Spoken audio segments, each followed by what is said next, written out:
Is this one. This is an E flute.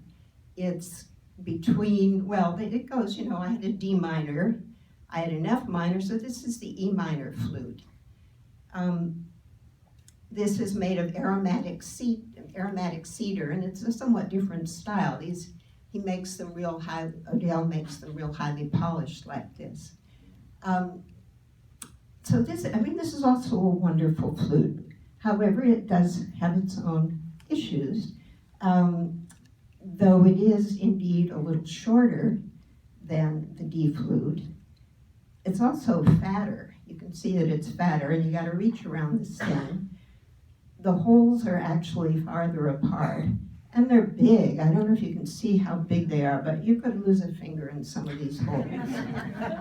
So they are hard to cover properly. The other thing, its strength, and perhaps a problem for me, is that this is a very powerful flute, which is sort of a Madison Avenue term for loud. It is a loud flute, and when I play it, there's just really no way that I can hope that people won't notice the mistakes that I make. And this is so cute. On all of his little videos, Odell Borg says, and this is its voice. So this is its voice.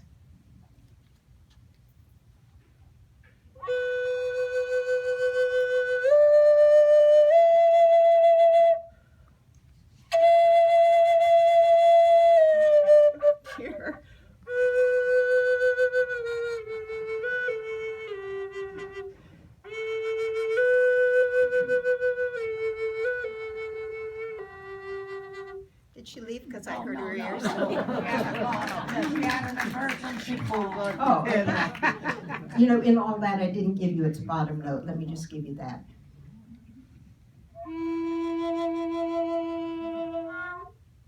So, it's a very nice flute. So now I have 4 flutes, and you would think that would be quite sufficient. However, I had started hearing about something called 432 hertz. I don't know what a hertz is. I think it's a wavelength, a sound wavelength. But it seems that some, century 2, 3, 4, I don't know, ago in Europe, the people who made instruments and the people who played them and got together and decided that we've got to standardize our tuning. When the conductor says, give me an A, everybody has to be able to give him the same A, not just kind of sort of the same A, because that would be dreadful. If they want to play together, they have to standardize the tuning. And so the decision was made that 440 hertz would be an A, and everything, all the other notes would be tuned in accordance with that. Well, there are some people who believe that that was the wrong decision, that it should have been 432 hertz that was the A, and that if 432 hertz were the A, that instruments would be much more in tune with the energies of the human body. So I thought, well, okay. I started asking Dick about that. He said he really didn't know. He'd made one once, he sent it to the guy, it broke in shipping. He sort of thought that it would be, you really only hear it on the deep flutes. But I was looking at Odell Borg's site, he makes them. I found another guy, Blue something or another flutes, who makes them. And I talked to him again, and Dick said, well, I accidentally made an A flute that is a 432 flute. You can try it if you like and see if you can feel any difference. And so,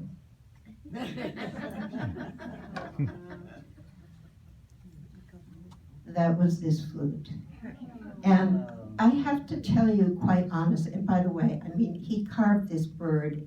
This is the most elegant, incredible work of carving. But I have to be honest, I don't know whether this resonates with my body's energies or not. But when I played it, and I never thought I'd like a high-voiced flute, but when I played it, I have to have this one too. And I know he could have tuned it up to 440, but hey, I'm not letting him mess with it. Why mess with a good thing? So I'll just give you a little sample of that.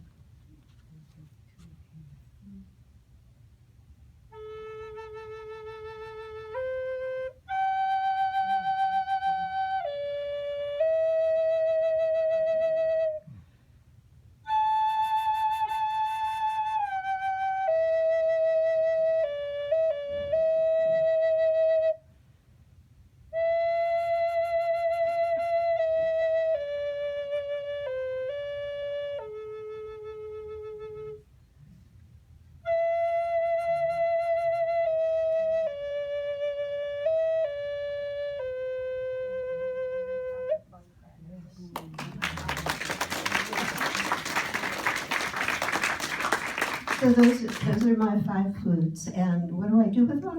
I play them all kind of in an informal rotation. The thing about it is that these flutes do something called wetting up. And when that happens, you're playing it and it starts and it's called swag, and then it may just be dead, nothing. And what's happened is, I mean, you're blowing all this hot air, basically. I have quite a bit of it, you guys know that, I'm on the board. Blowing all this hot air into the flute, which isn't as warm as your breath, and so water condenses. And if even a little drop, you'd be amazed how small a drop, if it settles in the wrong place, you're dead in the water. And there are things people do, they shake them, they beat them against their body, and I mean, there are things you can do, but at the end of the day, the water's still in there, and it's just best to pick up another flute. So in the course of, I practice about half an hour every day. I wish I were one of those people who falls in love with an instrument and can't put it down, plays hours every day until they have blisters on their fingers and their lips bleed. But I am not. I have a short attention span. Are you coming to tell me to quit, Cindy? Yes. Okay, I'm almost done. I am almost done. Sorry, there are 3 more and we have to set up for the dinner.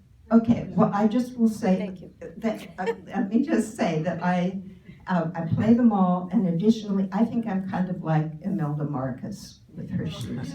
I love my flutes, and I may get more.